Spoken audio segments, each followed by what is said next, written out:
ಮಂಗಲ ಶ್ಲೋಕದಿಂದ ಆರಂಭ ಮಾಡೋಣ. ವಾಗರ್ಥಾವಿವ ಸಂಪೃಕ್ತೌ ವಾಗರ್ಥ ಪ್ರತಿಪತ್ತಯೇ ಜಗತಃ ಪಿತರೌ ವಂದೇ ಪಾರ್ವತೀ ಪರಮೇಶ್ವರೌ. 35ನೇ ಶ್ಲೋಕದವರೆಗೆ ಹಿಂದಿನ ಅವಧಿಯಲ್ಲಿ ಚರ್ಚೆ ಮಾಡಿದ್ವಿ. ಈಗ 36ನೇ ಶ್ಲೋಕ. ಮಾಭೂತ್ ಅಲ್ಲ, 36ನೇದು ಸ್ನಿಗ್ಧ ಗಂಭೀರ ನಿರ್ಘೋಷಂ ಏಕಂ ಸ್ಯಂದನಮಾಸ್ಥಿತೌ ಪ್ರಾವೃಷೇಣ್ಯಂ ಪಯೋವಾಹಂ ವಿದ್ಯುದೈರಾವತಾವಿವ.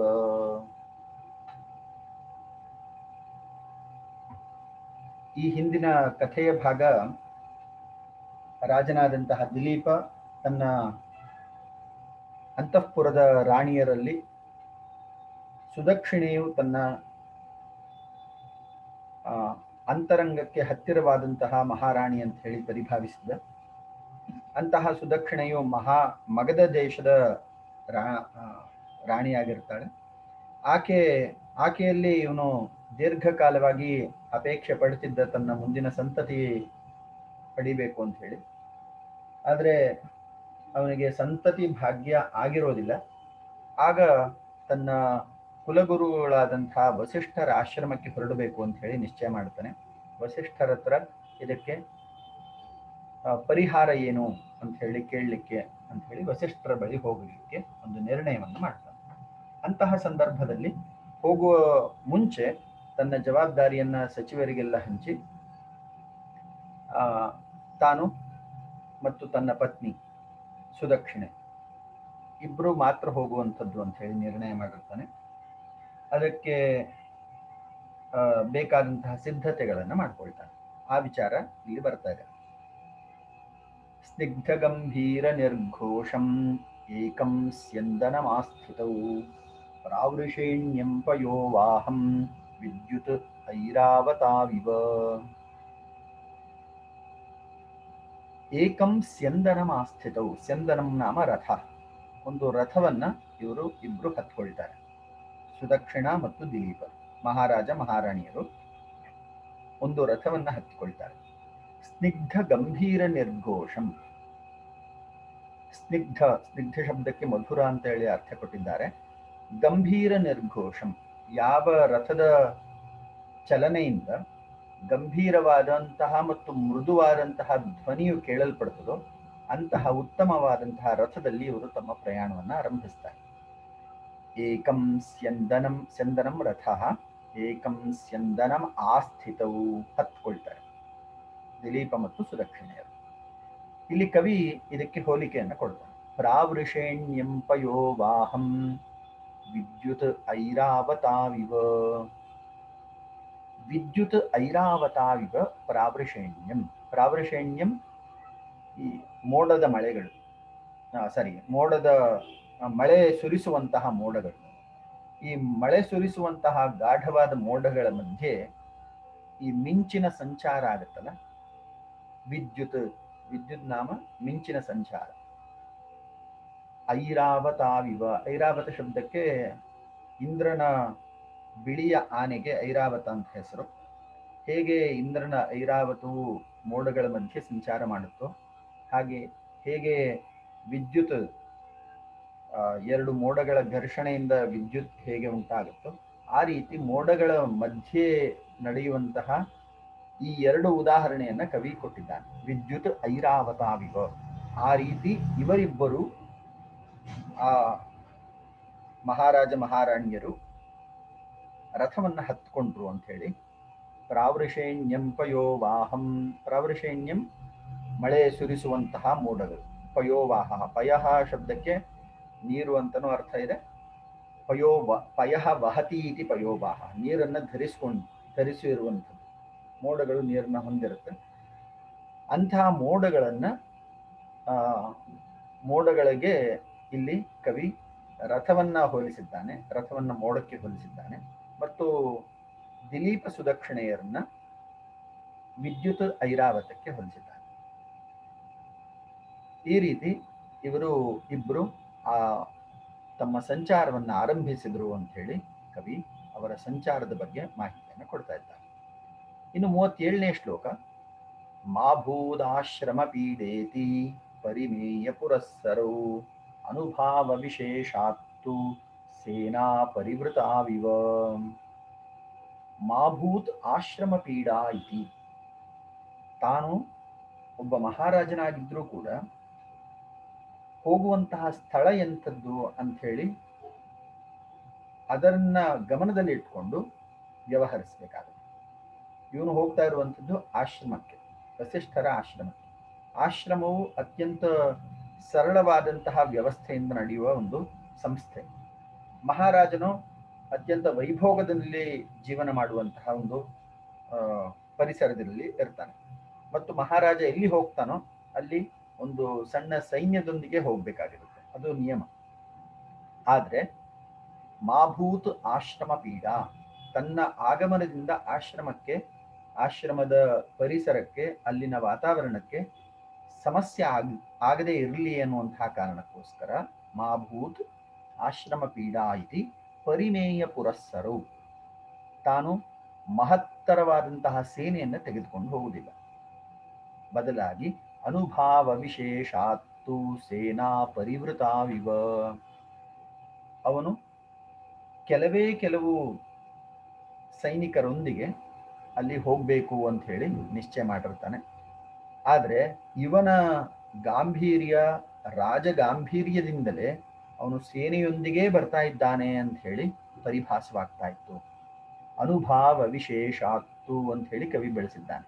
ಅನುಭಾವ ವಿಶೇಷಾತ್, ಅವನ ರಾಜಗಾಂಭೀರ್ಯದಿಂದಲೇ ಅವನು ಸೇನಾ ಸಹಿತನಾದಂತಹ ರಾಜನಾಗಿಯೇ ಬರ್ತಿರುವಂತೆ ಜನರಿಗೆ ಆ ಥರ ಕಾಣ್ತಾ ಇದ್ದ. ಸೇನಾ ಪರಿವೃತಾವಿವ. ವಸ್ತುತಃ ಇಲ್ಲಿ 3 ಜನ ಮಾತ್ರ ಹೋಗ್ತಿದ್ದಾರೆ. ಒಬ್ಬ ರಥವನ್ನ ಚಾಲನೆ ಮಾಡುವಂತಹ ಚಾಲಕ, ರಥ ಚಾಲಕನಿಗೆ ಏನು ಹೇಳ್ತಾರೆ,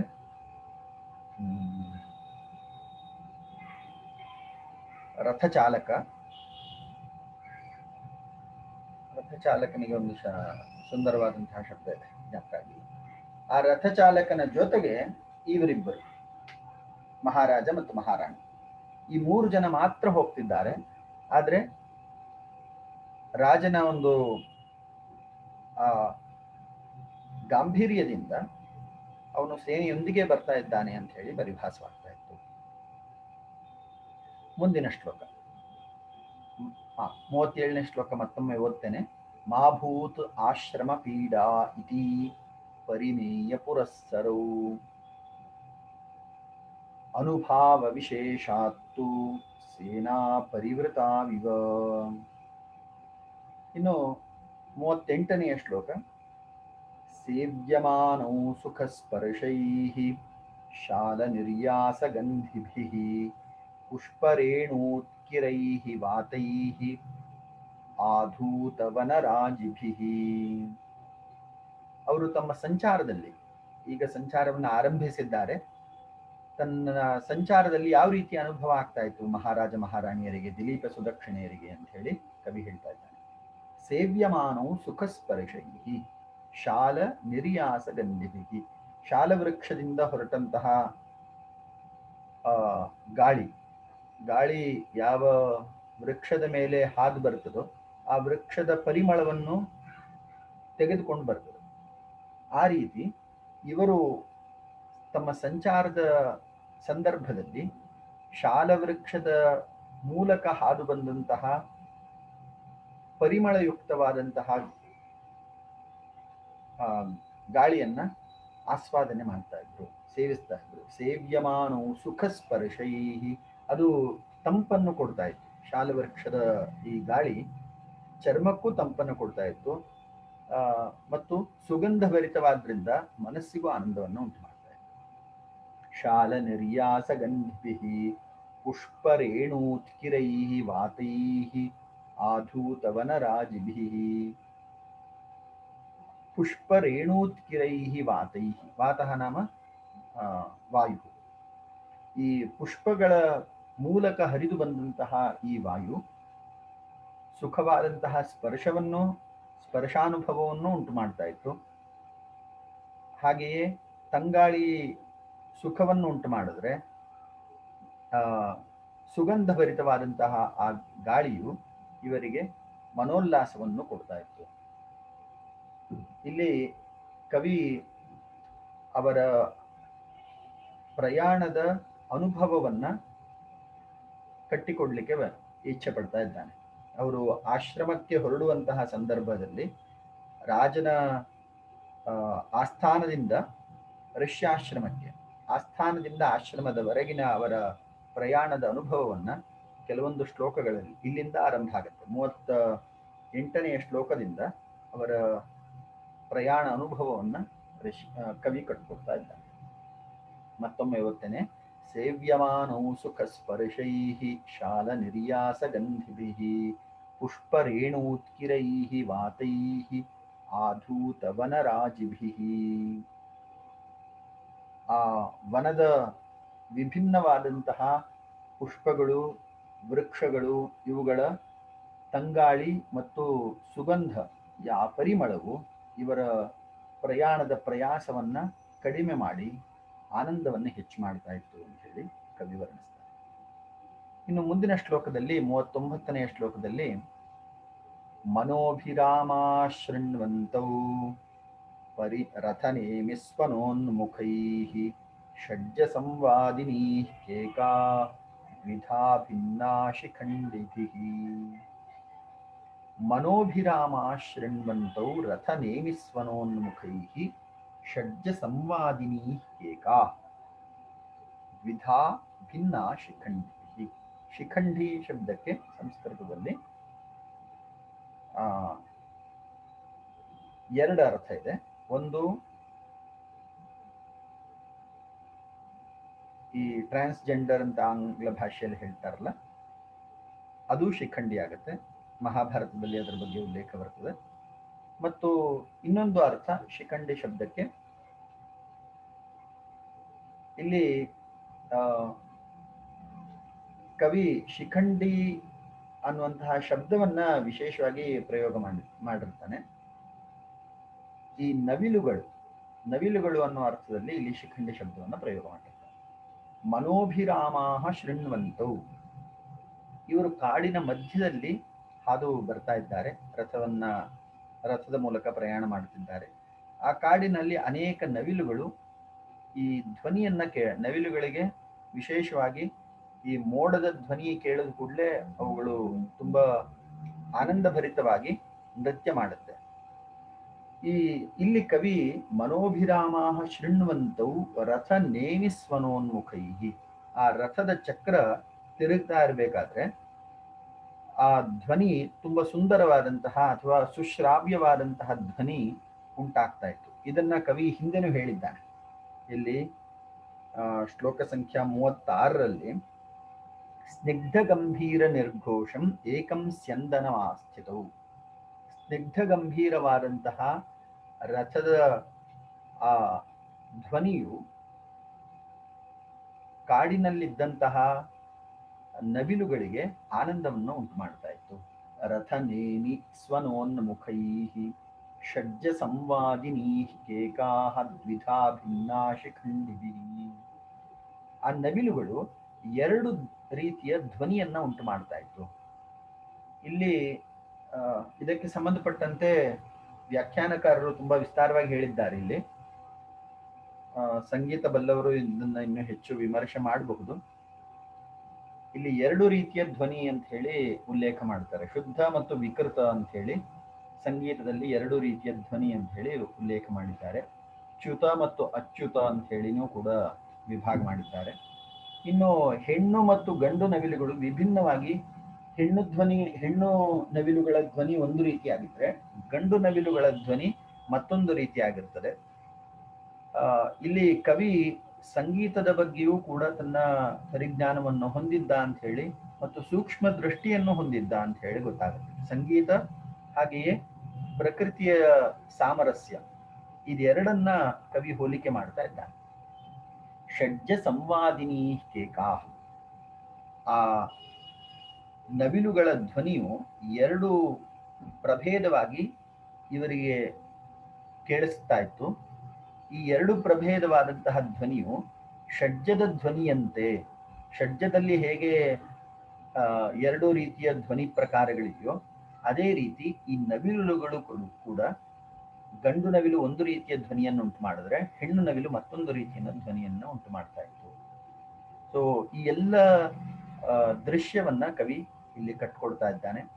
ಅವರ ಸಂಚಾರದ ಆರಂಭದಲ್ಲಿ ಈ ರೀತಿಯ ಒಂದು ಸುಂದರವಾದಂತಹ ಅನುಭವ, ನಯನ ಮನೋಹರವಾದಂತಹ ನವಿಲುಗಳ ಈ ಧ್ವನಿ ಮತ್ತು ಅವುಗಳ ಚಲನವಲನಗಳನ್ನ ಕವಿ ಇಲ್ಲಿ ವರ್ಣಿಸ್ತಾ ಇದ್ದಾನೆ. ಇನ್ನು ಇವತ್ತಿನ ಚರ್ಚೆಯ ಕೊನೆಯ ವಿಷಯ 40ನೆಯ ಶ್ಲೋಕ. ಪರಸ್ಪರ ಅಕ್ಷಿ ಸಾದೃಶ್ಯಂ ಅದೂರೋಜ್ಜಿತ ವರ್ತಮಸು ಮೃಗದ್ವಂದ್ವೇಷು ಪಶ್ಯಂತೌ ಸ್ಯಂದನಾಬದ್ಧ ದೃಷ್ಟಿಷು. ಪರಸ್ಪರ ಅಕ್ಷಿ ಸಾದೃಶ್ಯಂ, ಪರಸ್ಪರ ಅಕ್ಷಿ ಸಾದೃಶ್ಯಂ. ಇನ್ನು ಇವರ ಸಂಚಾರದ ಕಾಲದಲ್ಲಿ ಜಿಂಕೆಗಳು ಕೂಡ ಈ ರಥದ ಧ್ವನಿಯನ್ನ ಕೇಳಿ ಆ ರಥದ ಕಡೆಯೇ ಏಕದೃಷ್ಟಿಯಿಂದ ನೋಡ್ತಾ ಇತ್ತು. ಅಲ್ಲಿ ಸಂಚಾರ ಮಾಡುವಂತಹ ಜಿಂಕೆಗಳು, ಹಿಂದಿನ ಶ್ಲೋಕದಲ್ಲಿ ನವಿಲುಗಳನ್ನು ವರ್ಣಿಸಿದ್ದಾನೆ ಕವಿ. ಈಗ 40ನೆಯ ಶ್ಲೋಕದಲ್ಲಿ ಆ ಜಿಂಕೆಗಳನ್ನು ವರ್ಣಿಸ್ತಾನೆ. ಆ ಜಿಂಕೆಗಳು ತುಂಬಾ ಸುಂದರವಾದಂತಹ ದೃಷ್ಟಿಯನ್ನ ಇವರ ಕಡೆ ಬೀರ್ತಾ ಇತ್ತು. ಆ ರಥದ ಸಂಚಾರವನ್ನೇ ಏಕಮಾತ್ರ ದೃಷ್ಟಿಯಿಂದ ನೋಡ್ತಾ ಇತ್ತು, ಯಾವುದೇ ಚಂಚಲತೆ ಇಲ್ಲದೆ ನೋಡ್ತಾ ಇತ್ತು. ಇಲ್ಲಿ ಕವಿ ಸೌಂದರ್ಯ ರಸವನ್ನ ತರ್ತಾನೆ, ಶೃಂಗಾರ ರಸವನ್ನ ತರ್ತಾನೆ. ಪರಸ್ಪರ ಅಕ್ಷಿ ಸಾದೃಶ್ಯಂ ಅದೂರೋಜ್ಜಿತ ವರ್ತಮಸು. ದೂರವಲ್ಲದ್ದು ಅದೂರ, ತುಂಬಾ ಹತ್ರ. ಈ ರಥದ ಸಂಚಾರ ಮಾರ್ಗಕ್ಕೆ ತುಂಬಾ ಹತ್ತಿರದಲ್ಲಿಯೇ ಈ ಜಿಂಕೆಗಳು ಬಂದು ನಿಂತ್ಕೊಂಡು ಆ ರಥ ಸಂಚಾರವನ್ನ ಯಾವುದೇ ಚಂಚಲತೆ ಇಲ್ಲದೆ ಏಕದೃಷ್ಟಿಯಿಂದಲೇ ನೋಡ್ತಾ ಇತ್ತು. ಪರಸ್ಪರ ಅಕ್ಷಿ ಸಾದೃಶ್ಯಂ, ಇಲ್ಲಿ ಕವಿ ಒಂದು ಸೌಂದರ್ಯದ ವರ್ಣನೆಯನ್ನು ಮಾಡ್ತಾನೆ. ಹೆಣ್ಣು ಜಿಂಕೆಗಳಲ್ಲಿ ರಾಜನಾದಂತಹ ದಿಲೀಪನು ಆ ಹೆಣ್ಣು ಜಿಂಕೆಗಳ ಕಣ್ಣಿನ ಸೌಂದರ್ಯದಲ್ಲಿ ತನ್ನ ಪತ್ನಿಯಾದಂತಹ ಸುದಕ್ಷಿಣೆಯ ಸೌಂದರ್ಯವನ್ನ ಕಾಣ್ತಾ ಇದ್ದ. ಪರಸ್ಪರ ಅಕ್ಷಿ ಸಾದೃಶ್ಯಂ, ಅಕ್ಷಿ ಅಂದ್ರೆ ಕಣ್ಣು. ಜಿಂಕೆಯ ಕಣ್ಣು ತುಂಬಾ ಸುಂದರವಾಗಿರ್ತದೆ. ಹೆಣ್ಣು ಜಿಂಕೆಯಲ್ಲಿ ತನ್ನ ಮಡದಿಯ ಕಣ್ಣಿನ ಸೌಂದರ್ಯವನ್ನ ರಾಜ ಕಾಣ್ತಾ ಇದ್ರೆ, ಗಂಡು ಜಿಂಕೆಗಳಲ್ಲಿ ತನ್ನ ಪುರುಷನ ಸೌಂದರ್ಯವನ್ನ, ಮಹಾರಾಜ ದಿಲೀಪನ ಕಣ್ಣುಗಳ ಸೌಂದರ್ಯವನ್ನ ಈಕೆ ಕಾಣ್ತಾ ಇದ್ಲು, ಮಹಾರಾಣಿ ಸುದಕ್ಷಿಣೆ ಕಾಣ್ತಾ ಇದ್ಲು. ಅದೂರೋಜ್ಜಿತ ವರ್ತಮಸು, ವರ್ತಮ ಅಂದ್ರೆ ಮಾರ್ಗ. ಆ ಮಾರ್ಗದ ಇಕ್ಕೆಲೆಗಳಲ್ಲಿ ಅತ್ಯಂತ ಹತ್ತಿರ ಬಂದು ಈ ಜಿಂಕೆಗಳು ಇವರನ್ನೇ ದಿಟ್ಟಿಸಿ ನೋಡ್ತಾ ಇತ್ತು. ಗಂಡು ಜಿಂಕೆಗಳಲ್ಲಿ ಮಹಾರಾಣಿ ತನ್ನ ಪ್ರಿಯಕರನ ಕಣ್ಣಿನ ಸೌಂದರ್ಯವನ್ನ, ನಯನ ಸೌಂದರ್ಯವನ್ನ ಆಸ್ವಾದನೆ ಮಾಡಿದ್ರೆ, ಹೆಣ್ಣು ಜಿಂಕೆಯ ಕಣ್ಗಳಲ್ಲಿ ತನ್ನ ಪ್ರಿಯತಮೆಯ ಸೌಂದರ್ಯ, ಆಕೆಯ ದೃಷ್ಟಿ ಸೌಂದರ್ಯವನ್ನ, ನಯನ ಸೌಂದರ್ಯವನ್ನ ಆಸ್ವಾದ ಮಾಡ್ತಾ ಇದ್ರು. ಅದೂರೋಜ್ಜಿತ ವರ್ತ್ಮಸು ಮೃಗದ್ವಂದ್ವೇಷು ಪಶ್ಯಂತೌ ಸ್ಯಂದನಾಬದ್ಧ ದೃಷ್ಟಿಷು. ಸ್ಯಂದನ ಶಬ್ದಕ್ಕೆ ಆ ಚಕ್ರದ ಸ್ಪೋಕ್ಸ್ ಅಂತ ಕರೀತಾರಲ್ಲ, ಆ ಚಕ್ರದ ಏನು ಕನ್ನಡದಲ್ಲಿ ಏನೇ ಹೇಳ್ತಾರೆ, ಸ್ಪೋಕ್ಸ್. ಆ ಚಕ್ರವನ್ನೇ ಏಕದೃಷ್ಟಿಯಿಂದ ನೋಡ್ತಾ ಇತ್ತು. ಮೃಗದ್ವಂದ್ವೇಷು ಪಶ್ಯಂತೌ ಸ್ಯಂದನಾಬದ್ಧ ದೃಷ್ಟಿಷು. ಆ ಜಿಂಕೆಗಳು ಈ ರಥದ ಚಕ್ರವನ್ನ ವಿಶೇಷ ಆಸಕ್ತಿಯಿಂದ ಏಕದೃಷ್ಟಿಯಿಂದ ನೋಡ್ತಾ ಇತ್ತು. ಇವರಿಬ್ಬರೂ ಕೂಡ ಆ ಜಿಂಕೆಗಳಲ್ಲಿ ಪರಸ್ಪರರ ನಯನ ಸೌಂದರ್ಯವನ್ನ ಅನುಭವಿಸ್ತಾ ಇದ್ರು ಅಂತ ಹೇಳಿ ಕವಿ ಶೃಂಗಾರ ರಸದ ಸುಂದರವಾದಂತಹ ವರ್ಣನೆಯನ್ನ ಈ ಶ್ಲೋಕದಲ್ಲಿ ಕಟ್ಟಿಕೊಡ್ತಾ ಇದ್ದಾರೆ. ಇಷ್ಟು ಇವತ್ತಿನ ಚರ್ಚಾ ವಿಷಯ. ಇದಕ್ಕೆ ಸಂಬಂಧಪಟ್ಟಂತೆ ನಿಮ್ಮ ವಿಚಾರ ಇದ್ದರೆ ತಿಳಿಸಬಹುದು.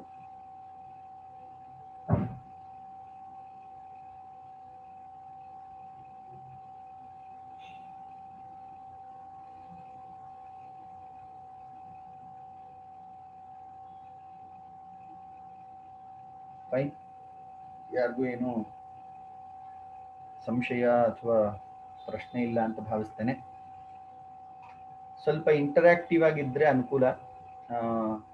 ನಿಮ್ಮ ವಿಚಾರಗಳು ನನಗೆ ಸ್ಪಷ್ಟ ಆದ್ರೇನೆ ನಾನು ಮಾಡುವಂತಹ ಅಥವಾ ನಾನು ಹೇಳ್ತಾ ಇರುವಂತಹ ವಿಧಾನದಲ್ಲಿ ಏನಾದ್ರು ಕರೆಕ್ಷನ್ ಆಗಬೇಕಾ ಅದೆಲ್ಲ ನನಗೆ ಗೊತ್ತಾಗ್ತದೆ. ಇನ್ನು ಮುಂದಿನ ವಾರದ ಟೆಸ್ಟ್ಗೆ ಸಂಬಂಧಪಟ್ಟಂತೆ ಕೆಲವೊಂದು ವಿಚಾರಗಳು. ನಿಮ್ಮಲ್ಲಿ ಎಷ್ಟು ಜನ ಈಗ ಕ್ಲಾಸ್ಗೆ ಬರ್ತಾ ಇದ್ದೀರಿ? ಕ್ಲಾಸ್ಗೆ ಅಂದ್ರೆ ಆಫ್ಲೈನ್ ಕ್ಲಾಸಿಗೆ ಬರ್ತಾ ಇದ್ದೀರಿ? ವಾರದಿಂದ ಬರ್ಬೇಕು ಅಂತ ಇದೀನಿ, ಆದ್ರೆ ನಮ್ ಡಿಪಾರ್ಟ್ಮೆಂಟ್ ನಲ್ಲಿ ಏನು ಸರಿಯಾಗಿ ಡೆಸಿಷನ್ ತಗೋತಿಲ್ಲ ಸರ್. ಪ್ರಾಯಶಃ ಈಗ ನಮಗೆ ಇರುವಂತಹ ಮಾಹಿತಿ ಪ್ರಕಾರ ಹೆಚ್ಚಿನವರು ಆನ್ಲೈನ್ ಕ್ಲಾಸಿನಲ್ಲೇ ಮುಂದುವರಿತಾ ಇದ್ದಾರೆ ಅಂತ ಅನ್ನಿಸ್ತಾ ಇದೆ. ನಮ್ಮ ಬೇರೆ ಬೇರೆ ಡಿಪಾರ್ಟ್ಮೆಂಟ್ ಸಹೋದ್ಯೋಗಿಗಳು ಅದನ್ನೇ ಹೇಳ್ತಾ ಇದ್ದಾರೆ. ಸೊ ಮುಂದಿನ ವಾರ ನಮ್ಮ ಟೆಸ್ಟು ಕೂಡ ಆನ್ಲೈನಲ್ಲೇ ಇರ್ತದೆ. ಆದರೆ ಆನ್ಲೈನ್ ಟೆಸ್ಟ್ಗೆ ಮುಂಚೆ ಕೆಲವೊಂದು ಸೂಚನೆಗಳು ಇರ್ತದೆ. ನಾನು ಅದನ್ನು ಮುಂದಿನ ವಾರ ನಿಮಗೆ ತಿಳಿಸ್ತೇನೆ. ನಮ್ಗೆ 1 ಗಂಟೆಯ ಸಮಯ ಇರುತ್ತೆ. ಸುಮಾರು 25 ಅಂಕದ ಪ್ರಶ್ನೆ ಪತ್ರಿಕೆ ಇರುತ್ತೆ. 1 ಗಂಟೆ ನೀವು ಆ ಪ್ರಶ್ನೆ ಪತ್ರಿಕೆಗೆ ಉತ್ತರವನ್ನು ಬರೆಯೋದಿರುತ್ತೆ. ಇದಾದ ನಂತರದಲ್ಲಿ ಯಾರು ಇನ್ನು ಸೆಮಿನಾರ್ ಕೊಡುವವರಿದ್ದೀರಿ ಅವ್ರಿಗೂ ಅವಕಾಶ ಇದೆ. ಮುಂದಿನ ವಾರಕ್ಕೆ ನಮ್ಮ ಎಲ್ಲ ಸೆಮಿನಾರ್ C1ಗೆ ಸಂಬಂಧಪಟ್ಟಂತಹ ಎಲ್ಲ ಕೆಲಸಗಳು ಮುಗಿಬೇಕು. ಮತ್ತೆ ಅದರ ಎಕ್ಸ್ಟೆನ್ಷನ್ ಇರುವುದಿಲ್ಲ. 12ನೇ ತಾರೀಕು ನಮ್ಮ C1ಗೆ ಸಂಬಂಧಪಟ್ಟಂತಹ ಸೆಮಿನಾರ್ ಅಸೈನ್ಮೆಂಟ್ ಟೆಸ್ಟ್ 3 ಮುಗಿಬೇಕಾಗಿರುತ್ತೆ. ನೋಡೋಣ ಸಮಯ ಹೇಗೆ ಅನುಕೂಲ ಆಗುತ್ತೆ ಅಂತ ನೋಡಿಕೊಂಡು ನಾವು C2 ಬಗ್ಗೆ ಮುಂದೆ ವಿಚಾರ ಮಾಡೋಣ. C1 ಟೆಸ್ಟ್ಗೆ ಸಂಬಂಧಪಟ್ಟಂತೆ ಕೆಲವೊಂದು ಮಾಹಿತಿ. ಒಂದು, ನೀವು 1 ಗಂಟೆ ಅಥವಾ 25 ಮಾರ್ಕ್ಗೆ 1 ಗಂಟೆಯ ಸಮಯದಲ್ಲಿ ಬರೆಯುವಷ್ಟು ಸಿದ್ಧತೆ ಮಾಡ್ಕೊಳ್ಳಿ.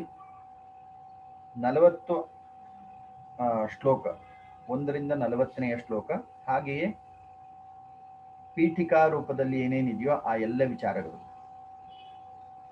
ಅಂದ್ರೆ ಕವಿ, ಕೃತಿ ಪರಿಚಯ, ಈ ಎಲ್ಲ ವಿಚಾರಗಳು, ಮಂಗಲ ಶ್ಲೋಕ, ಈ ಅನೇಕ ವಿಚಾರಗಳನ್ನು ನಾವು ಚರ್ಚೆ ಮಾಡಿದ್ದೇವೆ. ಹಿಂದಿನ ಪ್ರಶ್ನೆ ಪತ್ರಿಕೆಯನ್ನು ಗಮನಿಸಿ. ಇದೊಂದು ಕ್ಲೂ. ಹಿಂದಿನ ಪ್ರಶ್ನೆ ಪತ್ರಿಕೆಗಳನ್ನು ಗಮನಿಸಿ. ಆ ಎಲ್ಲ ಪ್ರಶ್ನೆ ಪತ್ರಿಕೆಗಳ ಸಾಫ್ಟ್ ಕಾಪಿ ಈಗಾಗಲೇ ನಿಮಗೆ ಕಳಿಸ್ಕೊಟ್ಟಿದ್ದೇನೆ. ಆ ಪ್ರಶ್ನೆ ಪತ್ರಿಕೆಗಳನ್ನು ಗಮನಿಸಿ ಅದಕ್ಕೆ ತಕ್ಕಂತೆ ನೀವು ಉತ್ತರ ಬರೀಬೇಕಾಗುತ್ತೆ. ಸಮಯ 1 ಗಂಟೆ ಇರ್ತದೆ. ಅಂಕ 25 ಇರುತ್ತೆ. ಆನ್ಲೈನಲ್ಲೇ ಪರೀಕ್ಷೆ ಇರುತ್ತೆ. ನೀವು ನಿಮ್ಮ ಪೇಪರ್ ಮತ್ತು ಪೆನ್ ರೆಡಿ ಇಟ್ಕೊಂಡು ಆ ಪ್ರಶ್ನೆಗಳಿಗೆ ಉತ್ತರ ಬರೀಬೇಕಾಗಿರುತ್ತೆ. ಪ್ರಶ್ನೆಯನ್ನ ನಾನು ಆನ್ಲೈನಲ್ಲಿ ಅಂದ್ರೆ ಈ ಸ್ಕ್ರೀನಲ್ಲಿ ಡಿಸ್ಪ್ಲೇ ಮಾಡ್ತೇನೆ. ಪ್ರಾಮಾಣಿಕವಾಗಿ ಪರೀಕ್ಷೆಯನ್ನು ಬರೆಯೋಣ. ಇದರಲ್ಲಿ ಏನು ವಿಶೇಷವಾದಂತಹ ಅಲ್ಲಿ ನನಗೆ ಗೊತ್ತಾಗದೇ ಇರುವಂತಹ ರೀತಿಯಿಂದ ನೀವು ಅಲ್ಲಿ ಕಾಪಿ ಮಾಡುವ ಅವಶ್ಯಕತೆ ಇಲ್ಲ. ಸೊ ನಿಮ್ಗೆ ಏನು ಗೊತ್ತಿದೆ ಅನ್ನುವಂಥದ್ದು ಸೆಲ್ಫ್ ಇವ್ಯಾಲ್ಯೂಯೇಷನ್ಗೋಸ್ಕರವೇ ಈ ಪರೀಕ್ಷೆ. ಸೊ ಆನ್ಲೈನ್ ಅನ್ನ ಪರೀಕ್ಷೆಯಲ್ಲಿ please be very frank. You need to be honest. ನಿಮ್ಮ ಪರೀಕ್ಷೆ ಆದ ನಂತರ, 1 ಗಂಟೆಯ ಪರೀಕ್ಷೆ ಆದ ನಂತರ ನೀವು ಅದನ್ನ ನೀವೇನು ಬರೆದಿದ್ದೀರಿ ಅದನ್ನ PDF ರೂಪದಲ್ಲಿ ನನಗೆ ಕಳಿಸ್ಕೊಡ್ಬೇಕು. ಫೋಟೋ, ಕ್ಯಾಮ್ ಸ್ಕ್ಯಾನರ್ ಇದ್ರೆ ಕ್ಯಾಮ್ ಸ್ಕ್ಯಾನರ್ ಅಥವಾ ಯಾವುದೇ ಬೇರೆ ಮೆಥಡ್ ಅಲ್ಲಿ ನೀವು ಒಂದು PDF ಮಾಡಬೇಕು. ಒಂದೊಂದು ಪೇಜ್ಗೂ ಸಪರೇಟ್ PDF ಮಾಡಿಬಿಡಿ. ಅಷ್ಟು ಒಂದೇ PDF ಅಲ್ಲಿ ಈಗ ಹೇಗೆ ಮಾಡಿ ಕಳಿಸ್ತಾ ಇದ್ದೀರೋ ಅದೇ ಥರನೇ ನಿಮ್ಮ ಸೆಮಿನಾರ್ ಟಾಪಿಕ್ಗೆ ಏನು ಕಳಿಸ್ತಾ ಇದ್ದೀರಿ ಅದೇ ರೀತಿ ಒಂದೇ PDF ಮಾಡಿ ನೀವೆಷ್ಟು ಪೇಜ್ ಬರ್ತಿರ್ತೀರೋ ಅಷ್ಟು ಪೇಜನ್ನು ಒಂದು PDF ಮಾಡಿ ಒಂದೇ ಫೈಲಿಗೆ ಕಳಿಸ್ಕೊಡ್ಬೇಕು. ಮತ್ತು ಇನ್ನೊಂದು ಅಂಶ, ನೀವು ಮುಂದಿನ ಮುಂದಿನ ವಾರ ಟೆಸ್ಟ್ ಸಂದರ್ಭದಲ್ಲಿ ನಿಮ್ಮ ವಿಡಿಯೋ, ಎಲ್ಲರದ್ದು ವಿಡಿಯೋ ಆನ್ ಆಗಿರಬೇಕು. That is primary requirement. ನಿಮ್ಮ ವಿಡಿಯೋಸ್ ಆನ್ ಇರಬೇಕು. ನೀವು ಪ್ರಶ್ನೆ ಪತ್ರಿಕೆಗೆ ಉತ್ತರ ಬರೆದ ನಂತರದಲ್ಲಿ ನಿಮಗೆ ಸುಮಾರು ಒಂದು ಅರ್ಧ ಗಂಟೆಯ ಸಮಯ ಇರ್ತದೆ. ಆ ಅರ್ಧ ಗಂಟೆಯ ನಂತರ ಕೆಲವೊಬ್ಬರದ್ದು ಪ್ರೆಸೆಂಟೇಷನ್ ಇರುತ್ತೆ. ಪ್ರೆಸೆಂಟೇಷನ್ ಆದಮೇಲೆ ನೀವು ಅದನ್ನ ಯಾವುದು PDF ಮಾಡಿ ಒಂದು PDF ಮಾಡಿ ಕಳಿಸ್ಕೊಡಿ. ಈ ರೀತಿ ಮಾಡೋಣ ಅಂತ ಅನ್ಕೊಂಡಿದ್ದೀನಿ. ನಿಮ್ದು ಏನಾದರೂ ಸಲಹೆ ಇದ್ರೆ ತಿಳಿಸ್ಬೋದು ಆನ್ಲೈನ್ C1 ಟೆಸ್ಟ್ಗೆ ಸಂಬಂಧಪಟ್ಟ.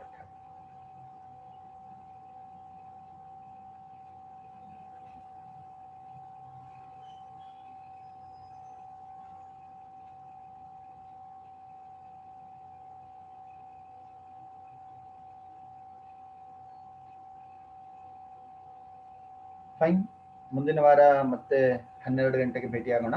ಇವತ್ತು ಸ್ವಲ್ಪ ವಿಸ್ತಾರವಾಗಿ ಅನೇಕರದು ಸೆಮಿನಾರ್ ಇದ್ದಿದ್ದರಿಂದ ಸ್ವಲ್ಪ ತಡ ಆಗಿದೆ. ಧನ್ಯವಾದ. ಒಂದು ಮಂಗಳ ಶ್ಲೋಕದೊಂದಿಗೆ ಮುಗಿಸೋಣ. ವಾಗರ್ಥಾವಿವ ಸಂಪೃಕ್ತೋ ವಾಗರ್ಥ ಪ್ರತಿಪತ್ತಯೇ ಜಗತಃ ಪಿತರೌ ವಂದೇ ಪಾರ್ವತಿ ಪರಮೇಶ್ವರೌ. ಧನ್ಯವಾದ.